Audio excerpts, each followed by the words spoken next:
Jaga hati ini Tuhan, biar selalu jadi tanah yang subur ketika firman-Mu ditabur. Jaga hati ini Tuhan, karena kalau kami kehilangan hati nurani kami akan jadi sama seperti iblis, kejam dan keras begitu rupa. Jaga hati ini Tuhan, jangan sampai sumber kehidupan ini cemar, karena tatkala hati ini cemar Tuhan, kami hanya memancarkan kematian seumur kita. Terima kasih Tuhan buat semuanya, terima kasih buat segalanya. Kami siap buat mendengar firman-Mu dalam nama Tuhan Yesus. Kami berdoa dan bersyukur. Sama-sama yang percaya berkati Tuhan katakan amin. Silakan duduk. Shalom. Agak bingung ini, kecilin dikit lagi.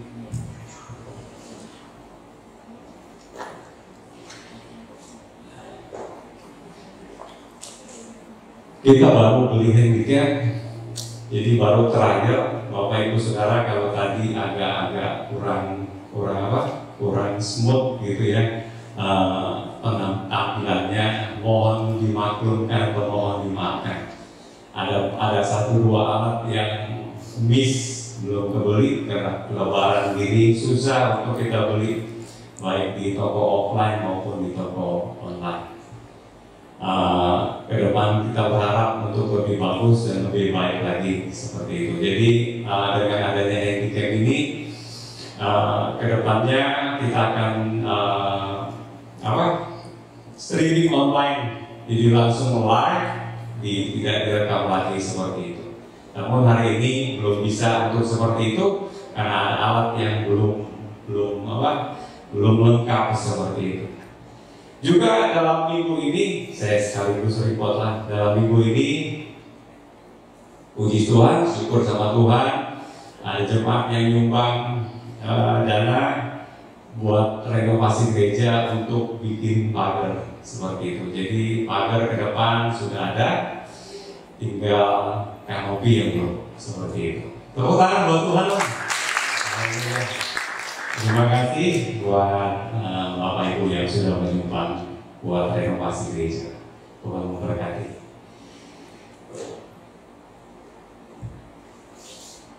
Sewajarnya hari ini adalah geser daripada tanggal 13 ibadah ke kenaikan gitu ya. Namun juga waktu minggu sebelumnya kita sudah dengar firman Tuhan tentang kenaikan dari Bapak Kiki, Pendeta Kiki. Jadi hari ini hanya saya sedikit menyitir tentang kenaikan Tuhan Yesus. Kalau kita ngomong tentang kenaikan Tuhan Yesus Kristus, kita berkata ketika dia terangkat ke surga, lalu malaikat berkata dengan cara yang sama, satu hari kelak dia akan kembali seperti itu. Jadi kalau kita ngomong kenaikan Tuhan Yesus, ibaratnya kata bahwa ketika kita dengar satu hari kelak dia akan kembali, satu hari kelak dia akan datang menjemput kita gitu ya, dalam pengangkatan di awan-awan, dan kemudian dia datang dengan orang kudusnya dan mendirikan kerajaan 1000 tahun di muka bumi ini. Nah, Bapak Ibu Saudara yang terkasih dalam Tuhan Yesus Kristus, kalau kita ngomongin tentang kenaikan kedatangan Tuhan, kita ngomong tentang akhir zaman seperti itu. Hanya ada 2 orang di dalam Alkitab yang dibuka kisahnya tentang akhir zaman. Satu bernama Yohanes dan satunya lagi di Perjanjian Lama bernama Daniel seperti itu. Nah, hari ini kita mau belajar tentang seorang yang bernama Daniel.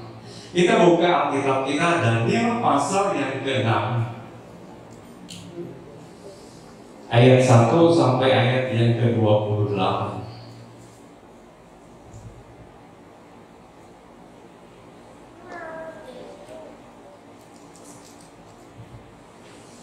Daniel pasal 6 ayat 1 sampai ayat yang ke-28.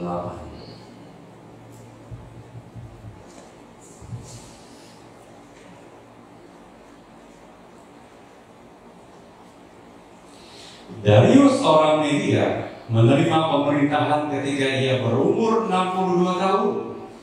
Lalu berkenanlah Darius mengangkat 120 wakil-wakil raja atas kerajaannya. Mereka akan ditempatkan di seluruh kerajaan. Ayat 3. Membawahi mereka diangkat pula 3 pejabat tinggi. Dan Daniel adalah salah satu dari ketiga orang itu.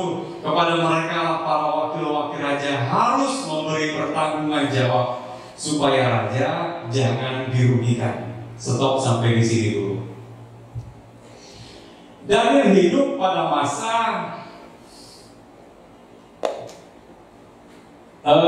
bangsa Israel atau Yehuda hidup dalam pembuangan di Babel, gitu ya. Mereka masih muda waktu itu diangkut ke Babel. Rombongan anak-anak muda ini berumur belasan tahun waktu itu. Jadi dalam artian mereka dididik dan segala macam, dan dengan hikmat yang luar biasa yang Tuhan berikan, mereka menjadi orang-orang penasihat raja. Waktu-waktu tahun-tahun berlanjut sampai kemudian zaman pemerintahan Darius orang Media. Di dalam pemerintahan itu, gitu ya, Daniel adalah salah satu dari 3 orang yang ditempatkan di atas 120 kerajaan. Jadi di atas 120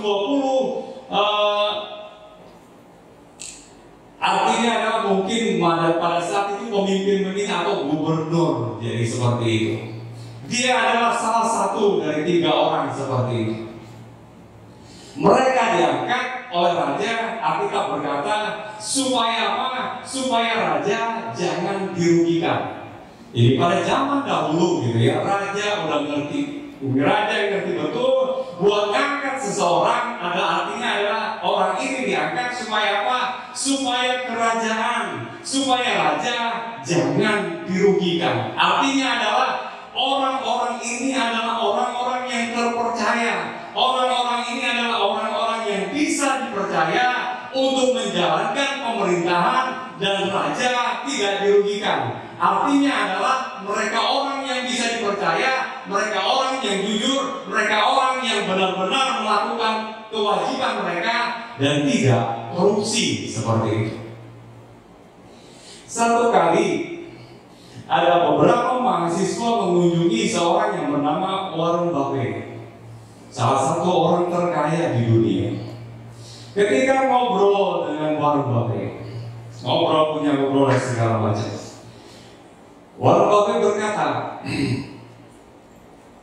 ditanya gitu ya, apa yang menjadi kriteria ketika seorang meng-hire atau seorang mengangkat seorang karyawan lah seperti itu. Mahasiswa ini begitu tertarik dengan omongannya Warren Buffett. Lalu dia kasih 3 parameter, 3 kriteria: intelijen, IQ gitu ya, kepandaian dan segala macam, energi, kemampuan untuk bekerja, dan yang ketiga adalah integrity, artinya kejujuran, tanggung jawab, omongan yang bisa dipegang dan segala macam. 3 hal ini ketika dikasih diskusi dengan mahasiswa, mereka ditanya, dari 3 ini apa yang paling penting gitu ya? Apa yang paling diutamakan? Ada yang jawab intelijen, ada yang jawab energi dan segala macam. Semua ngomong dan segala macam. Lalu Warren Buffett berkata, dari 3 ini, kalau tidak ada integriti, lupakanlah semuanya. Lupakan yang lain. Kalau seorang tidak punya integritas, lupakan itu. Artinya adalah ketika seorang mau mengangkat karyawan atau orang kepercayaan dan orang bisa dipercayai, dari 3 hal, integritas, intelijen, energi, kemampuan, yang paling diutamakan di sana adalah integriti di sana. Artinya orang ini bisa dipercaya, artinya orang ini bisa dipegang, artinya orang ini bisa tahu integritasnya sampai di mana. Dan raja ini mengangkat, artinya raja ini mengangkat 3 orang yang membawahi 120 orang yang lainnya. Dia lihat dalam artian supaya apa? Supaya raja jangan dirugikan. Artinya raja melihat integritas dari 3 orang ini, yang salah satunya adalah Daniel. Artinya adalah yang pertama, dan yang punya integritas.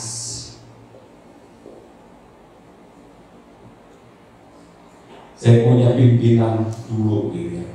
Kalau ngomongin tentang integritas, kalau karyawan melanggar salah satu hal ini, mungkin kalau hal yang lain dia salah, dia keliru dan segala macam, gak ada, mungkin masih bisa dimakan.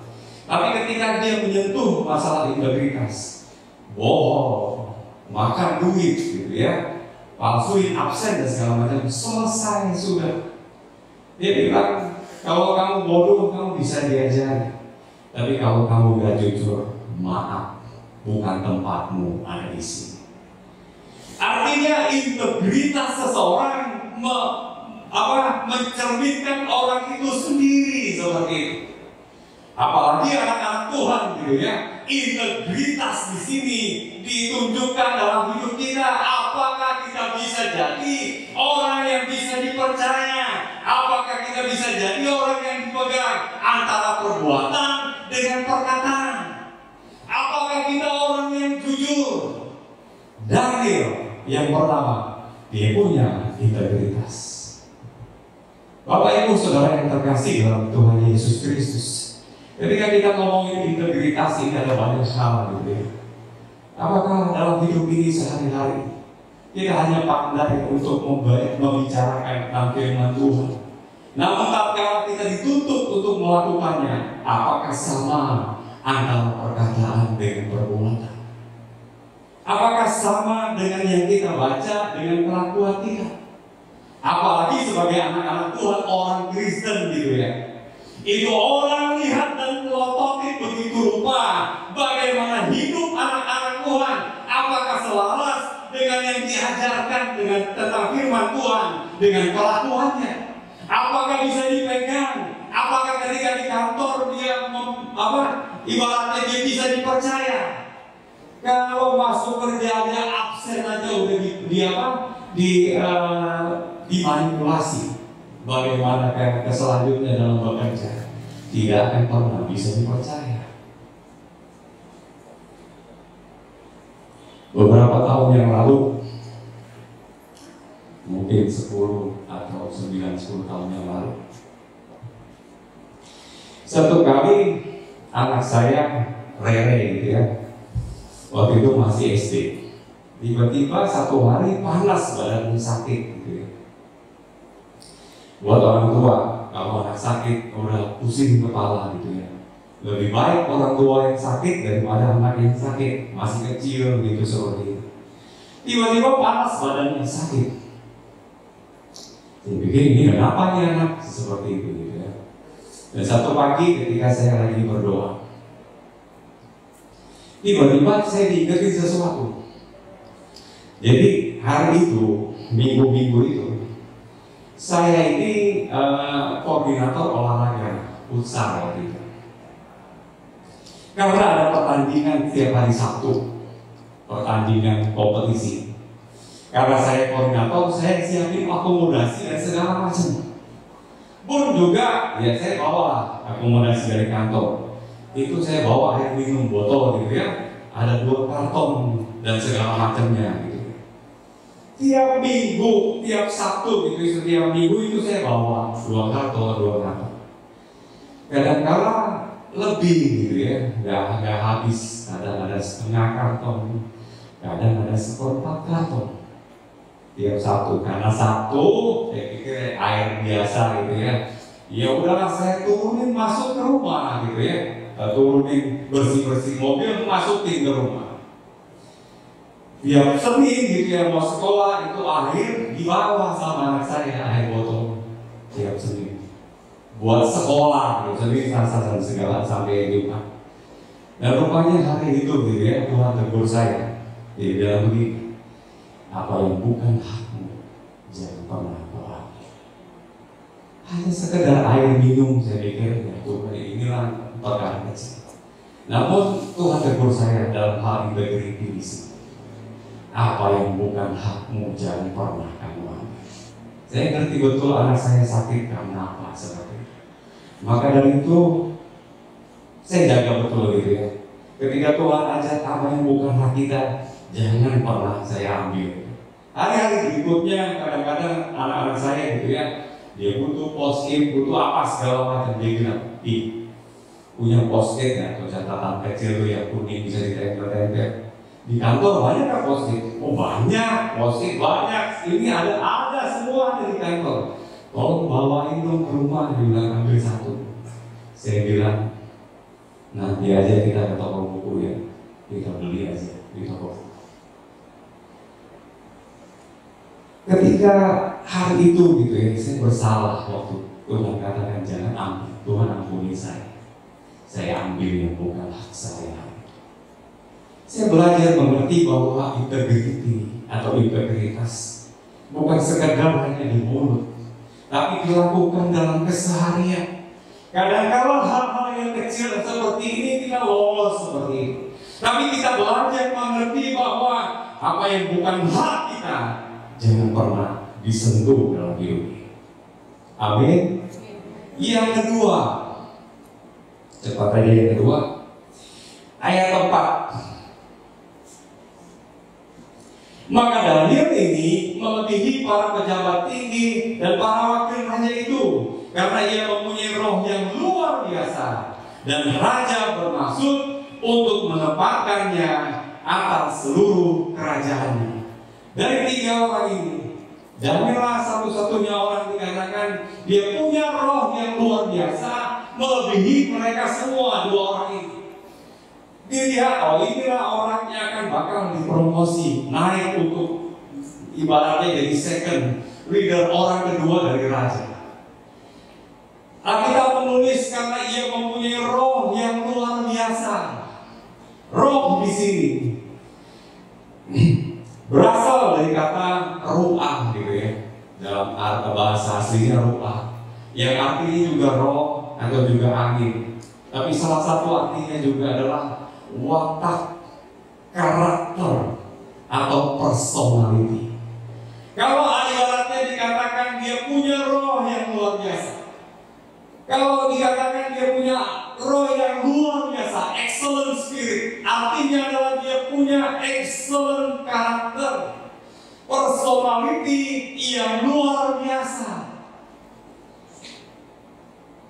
Kita ngerti betul buah roh atau yang kita baca gitu ya, yang selalu kita tahu. Coba buka Galatia 5 ayat 22 sampai 23.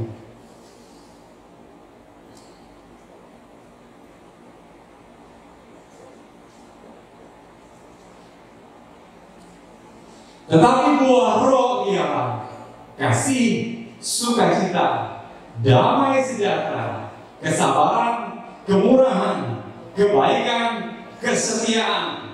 Lanjut 23, kelemah lembutan, penguasaan diri. Tidak ada hukum yang menentang hal-hal itu. Artinya adalah excellent karakter yang luar biasa, personality yang luar biasa, personality yang dipenuhi dengan buah-buah roh seperti ini. Ada kasih, ada sukacita, ada kesabaran, ada kemurahan, ada kelemah lembutan, ada penguasaan diri. Selain integritinya yang luar biasa, yang kedua dia punya karakter yang excellent. Bapak Ibu Saudara yang terkasih dalam Tuhan Yesus Kristus, bagaimana menumbuhkan buah-buah roh dalam hidup kita? Contohnya tentang kesabaran, bagaimana kesabaran itu bisa muncul dalam hidup ini. Biasanya gitu ya, Tuhan tempatkan pada posisi yang abnormal gitu, extraordinary, untuk melihat bahwa kita memiliki buah roh yang namanya kesabaran.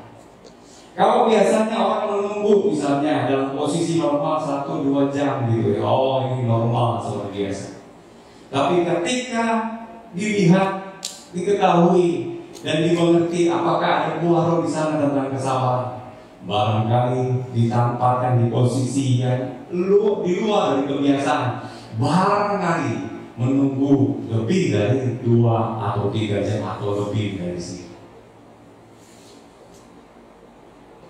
Satu hari saya mau keluar dari rumah sakit COVID gitu ya. Setelah 9 hari dirawat di rumah sakit, saya mau keluar.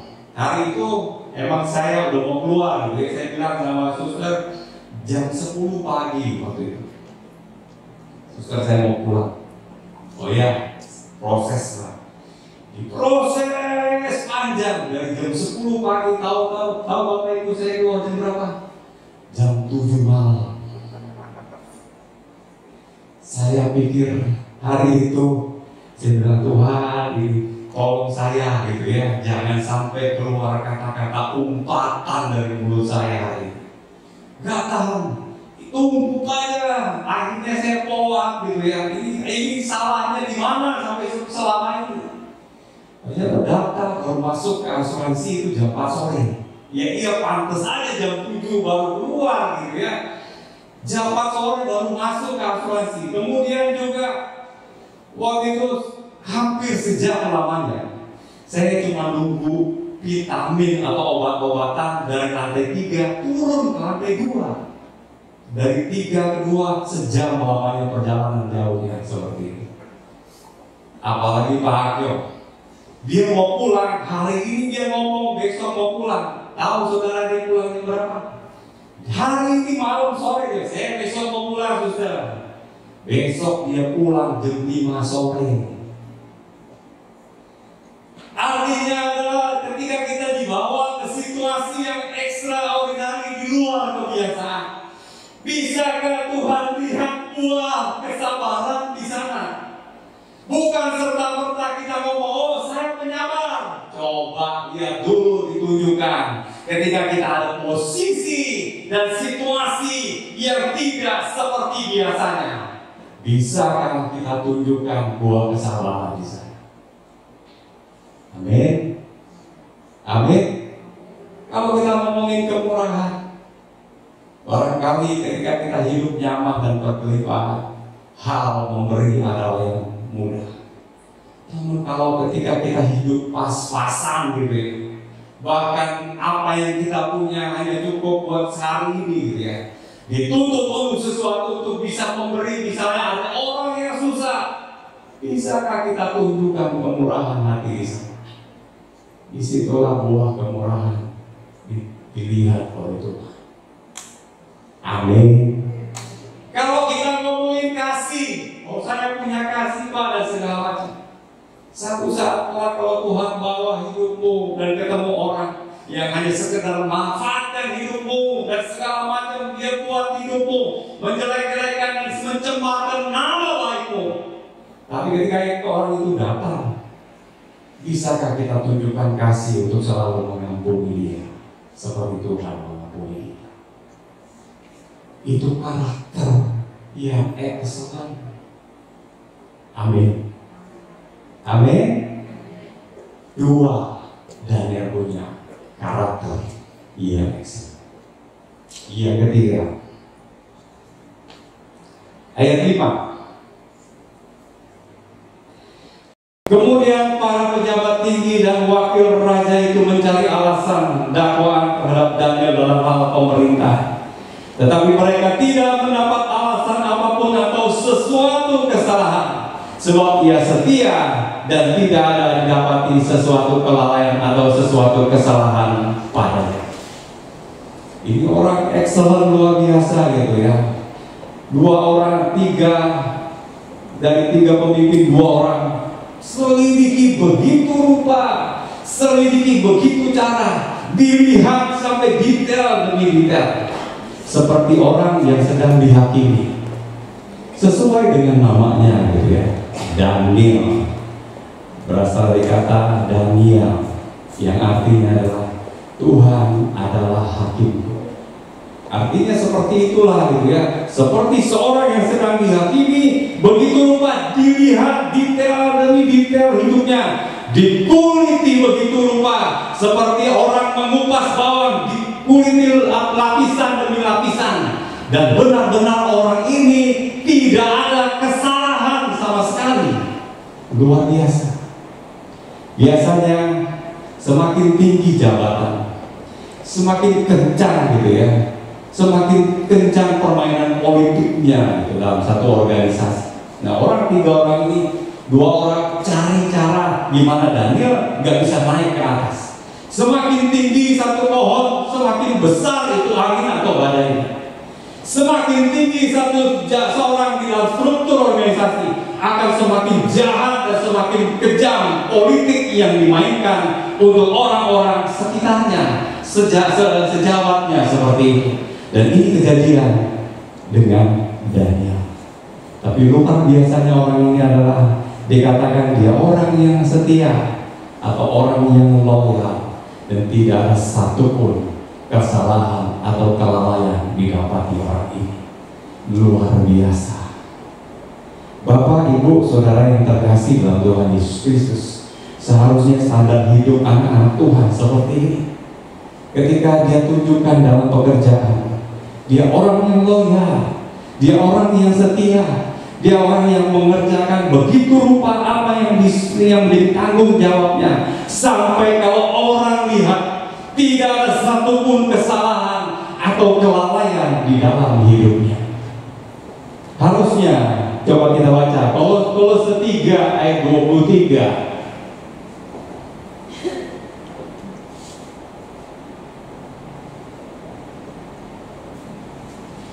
Apapun juga yang kamu perbuat, perbuatlah dengan segenap hatimu, seperti untuk Tuhan dan bukan untuk manusia. Jadi artinya Bapak Ibu Saudara yang terkasih dalam Tuhan Yesus Kristus, ketika seorang melakukan sesuatu, entah dalam pelayanan, entah dalam pekerjaan, harusnya ayat ini yang menjadi landasan kehidupan seorang. Apapun yang dilakukan, dia lakukan yang terbaik, bukan untuk manusia, bukan untuk atasan, tapi untuk Tuhan, Raja di atas segala raja.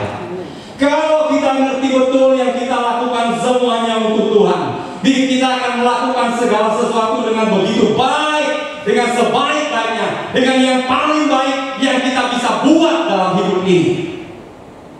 Itulah yang dilakukan oleh Daniel. Maka ketika orang pelototi hidupnya, gak ada satupun kelalaian dan kesalahan dalam hidupnya. Luar biasa.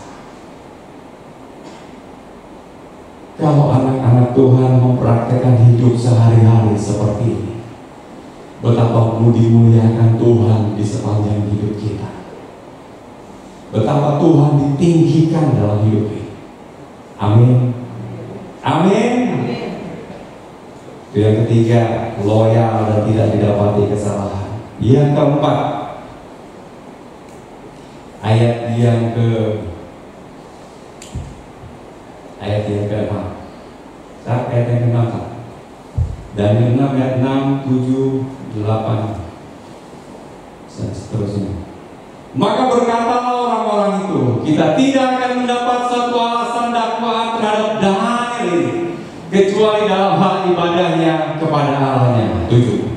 Kemudian bergegas-gegaslah para pejabat tinggi dan wakil raja itu menghadap raja serta berkata kepadanya, ya Raja Darius, kekalah hidup tuanku.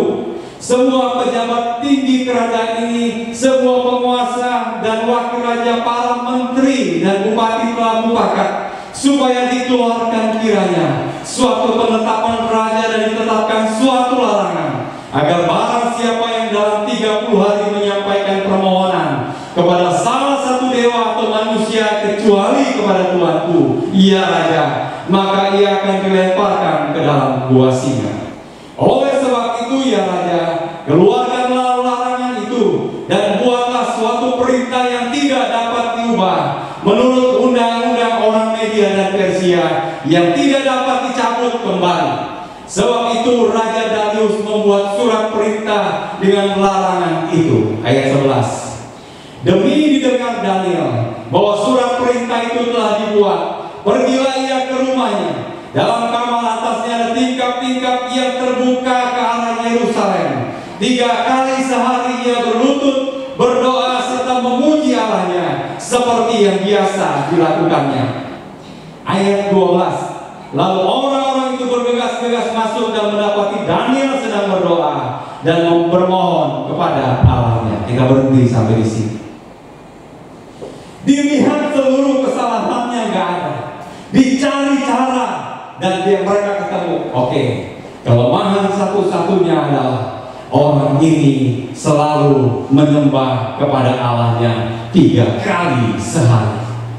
Mereka berkompromi, mereka berkonspirasi, mereka buat satu aturan. 2 orang ini, 2 orang sejawatnya damai. Kita buat aturan bahwa sepanjang 1 bulan ini, siapa yang menyembah, memohon kecuali kepada raja, maka hukumannya adalah bunuh singa. Dan orang ini dikatakan demi didengar Daniel,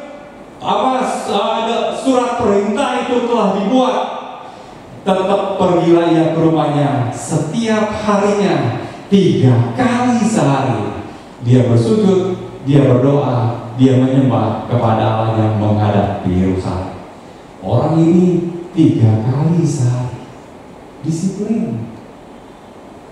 Kalau saya boleh lihat gitu ya, dari mana karakternya yang excellent itu ada, dari hubungannya dengan Tuhannya setiap hari. Manusia tendensinya adalah selalu berbuat dosa. Hidup ini kita dilahirkan dalam keadaan dosa. Apa yang kita mau buat, apa yang kita mau lakukan, selalu ujung-ujungnya kita pengennya berbuat dosa. Selalu tendensinya adalah dosa. Bagaimana orang bisa berubah dari seorang yang penuh kejahatan kalau bukan dia punya hubungan dengan Tuhan sepanjang umur hidupnya? Bagaimana bisa karakter yang baik itu masuk dalam hidup ini kalau Bapak Ibu Saudara tidak pernah berdoa sepanjang umur hidup? Gak ada. Excellent karakter, roh yang luar biasa ini didapat dari hubungannya setiap hari. Tak kalah dia 3 kali sehari dia datang sujud menyembah kepada Tuhan. Ini hidup penuh dosa, banyak kali kelemahan, banyak kali hal yang kita buat mulai dari pikiran. Itu segala hal-hal yang jahat dalam hidup ini.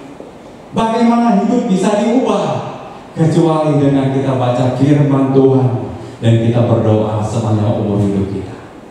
Amin. Inilah rahasianya dia. Dia disiplin meskipun ada ancaman di sana. Alkitab menulis surat perintah dibuat. Siapa yang menyembah memohon kecuali kepada raja, masuk gua singa.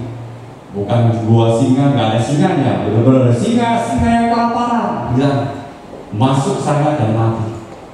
Namun orang ini gitu ya, meskipun dia dengar resiko mati di sana, dia tetap aja gitu ya, dia sujud menyembah kepada Tuhan seperti yang biasa dilakukan. Saya berpikir gitu ya, orang ini hidup dalam takut akan Tuhan. Meskipun keadaan tidak mengenakan hari itu, meskipun mungkin secara manusiawi bisa dimaklumkan bahwa sebulan ini jangan dulu dah kita berdoa, karena kalau kita berdoa mati hukumannya. Barangkali orang bisa excuse di sana, namun buat Daniel adalah Tuhan yang paling utama, Tuhan yang terbesar, Tuhan yang pertama dalam hidup ini. Kebiasaan yang jadi gaya hidup itu tidak pernah bisa dicegah. Dia tahu betul Tuhanlah sumber kehidupannya. Tanpa Tuhan dia tidak akan pernah bisa berbuat apa-apa. Dia tetap sujud menyembah, dan disitulah orang-orang yang emang udah incar dia datang dan bawa dia, tangkap dan diserahkan sama raja. Kalau kita baca berikutnya gitu ya, dibawa, raja, surat perintah ini buat. Orang ini langgar surat perintah raja. Menurut surat perintah yang raja buat, hukumannya adalah masuk ke gua singa. Raja sebenarnya orang yang sayang sama Daniel gitu ya, kalau kita baca ceritanya. Dia coba ulur-ulur waktu, namun apa boleh buat, surat perintah telah dibuat.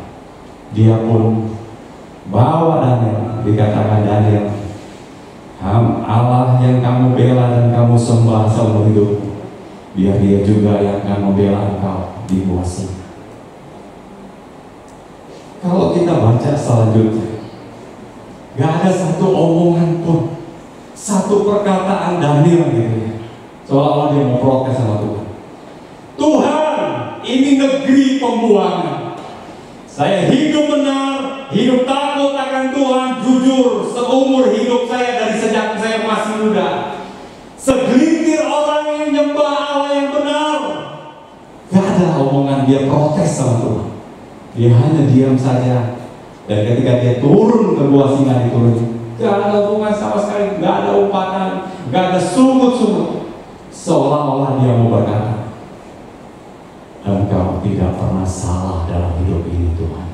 Apapun yang kau perbuat, itu yang terbaik dalam hidup ini. Amin. Amin.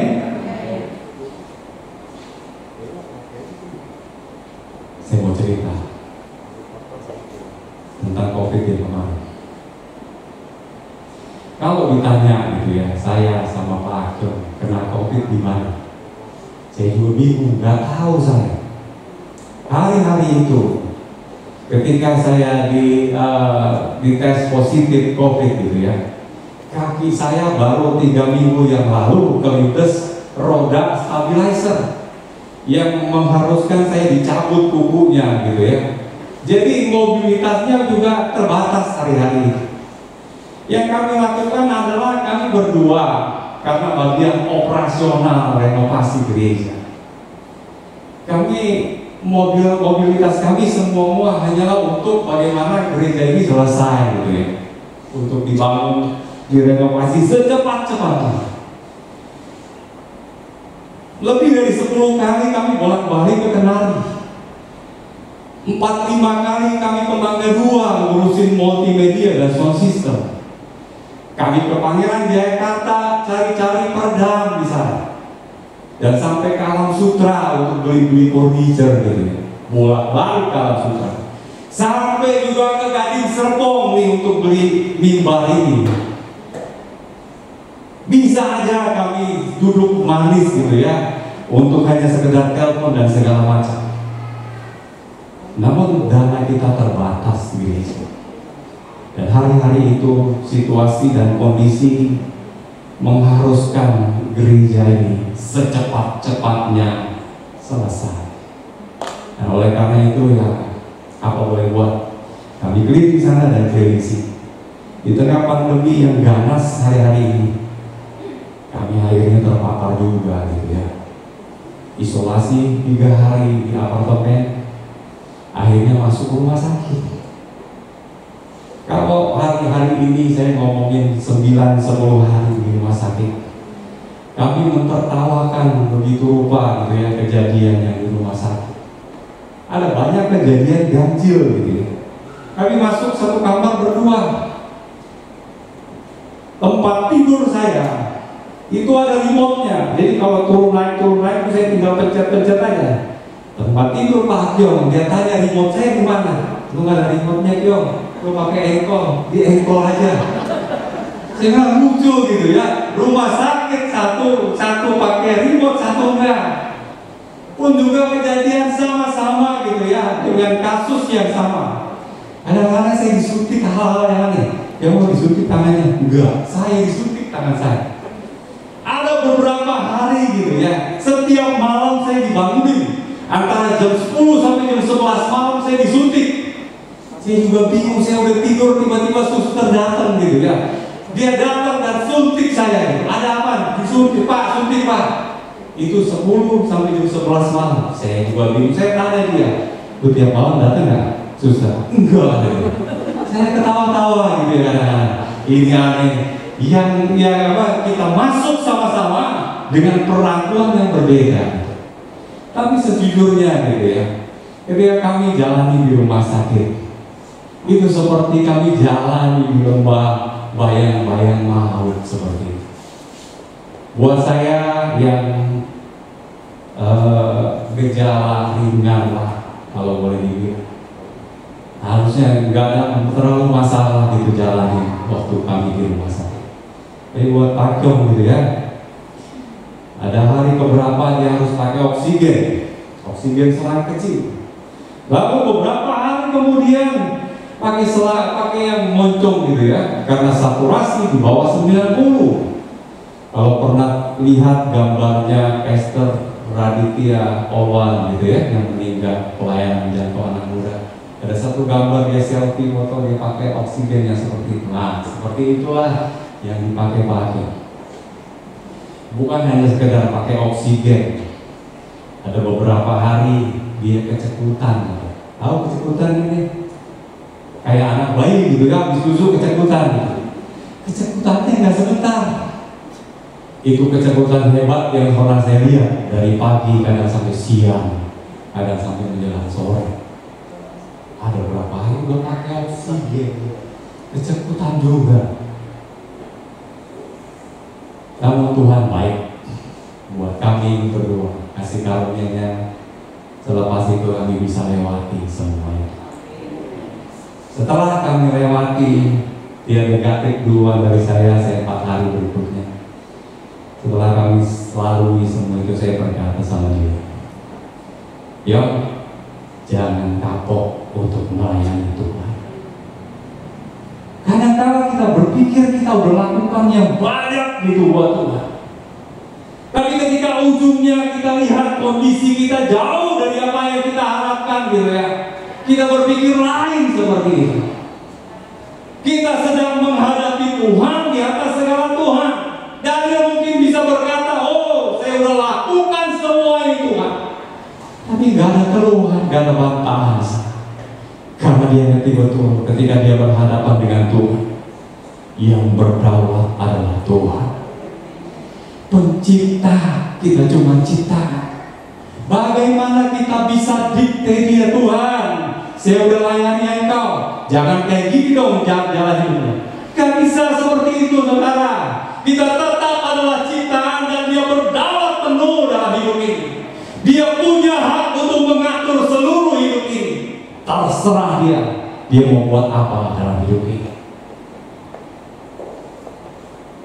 Kadang-kadang kita berpikir, "Oh Tuhan, saya udah lakukan semuanya." Seperti seorang pekerja upahan yang menuntut upah. Tapi biar hari ini kita belajar seperti Daniel. Walaupun masuk ke gua singa Tuhan, gak jadi soal, karena aku mengasihi Engkau. Bisakah kita mengikut Tuhan?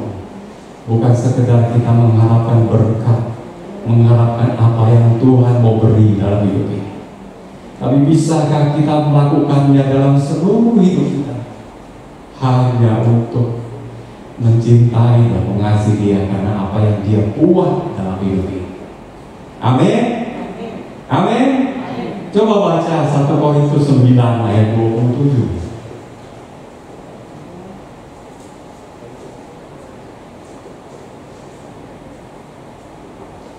Tetapi aku melatih tubuhku dan menguasai seluruhnya, supaya sesudah memberitakan Injil kepada orang lain, jangan aku sendiri ditolak.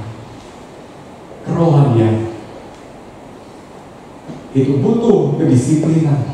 Yang keempat dari sikap Daniel berdisiplin. Dia lakukan semua hal dalam hidupnya dalam kedisiplinan. Seperti seorang tentara dalam keadaan apapun dia tetap melakukannya. Dia berdoa 3 kali sehari, meskipun banyak tantangan di sana, meskipun banyak rintangan di sana, meskipun taruhannya adalah nyawa. Bapak Ibu Saudara yang terkasih dalam Tuhan Yesus Kristus, hidup ini gitu ya, kadang kita normal seperti berjalan di atas kapurnya, namun kadang-kala ujian pun datang, tapi biar kita lewati semuanya bersama dengan Tuhan. Amin. Karena setiap saat dan setiap waktu ujian bisa datang dalam hidup ini. Bisakah kita tunjukkan bahwa kita setia sampai akhir mengikuti Dia? Bisakah kita tunjukkan bahwa dalam hidup ini kita percaya sepenuh kepada-Nya? Latihlah hidup ini untuk selalu disiplin dalam kerohanian. Karena kerohanian tidak akan pernah bisa tumbuh dengan sendirinya. Dia mesti dilatih penuh dalam kedisiplinan, hari demi hari, bulan demi bulan, tahun demi tahun, sampai kita menutup mata. Dan orang ini lakukan. Kalau dia mau diangkat, pantas saja gitu. dengan 4 hal yang dia buat, yang dia punya. Dia punya integrity, dia punya loyalty, dia punya karakter yang excellent, dia punya loyalty, dan dia punya kedisiplinan.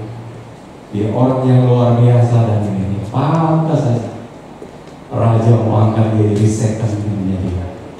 Pantas saja rahasia akhir zaman dibukakan buat orang ini.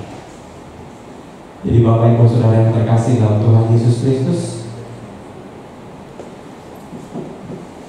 biar Daniel menjadi pelajaran hidup kita.